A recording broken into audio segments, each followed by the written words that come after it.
ఎండవేడిమితో అల్లాడుతున్న ప్రజలకు వాతావరణ శాఖ చల్లని కబురు చెప్పింది. నైరుతి రుతుపవనాలు దక్షిణ అండమాన్ సముద్రం, నికోబార్ దీవులు, ఆగ్నేయ బంగాళాఖాతంలోని కొన్ని ప్రాంతాల్లోకి ప్రవేశించినట్లుగా తెలిపింది. సాధారణంగా మే 20 నాటికి రావాల్సిన రుతుపవనాలు ఈసారి కొంచెం ముందుగానే అంటే మే 15 నాటికి అండమాన్ తీరాన్ని తాకాయి.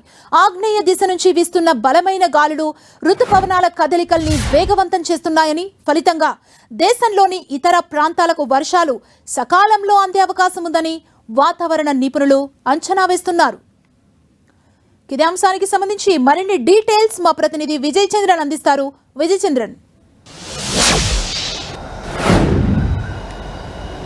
ఋతుపవనాలు రాకతో దేశవ్యాప్తంగా అయితే కనుక ఒక చల్లని వాతావరణం నెలకొంటుందని చెప్పొచ్చు. ప్రస్తుతానికైతే ఇప్పుడు అండమాన్ నికోబార్ దీవులను తాకినటువంటి ఋతుపవనాలు వరుసగా కేరళను, తర్వాత కర్ణాటకను, ఆ తర్వాత ఆంధ్రప్రదేశ్, తెలంగాణలో ప్రవేశించే అవకాశాలు ఉన్నాయి.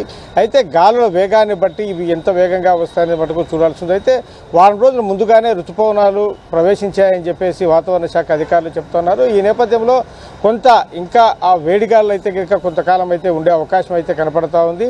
అయితే ఈ మేఘాలు బాగా ఉన్నాయని, కాబట్టి ఆ గాలుల ఉధృత కూడా బాగా ఉంది, కాబట్టి సకాలంలోనే ఈ దిశ మారకోకుండా ఈ ఋతుపవనాలు వస్తాయని చెప్పేసి వాతావరణ శాఖ అధికారులు చెప్తా ఉన్నారు.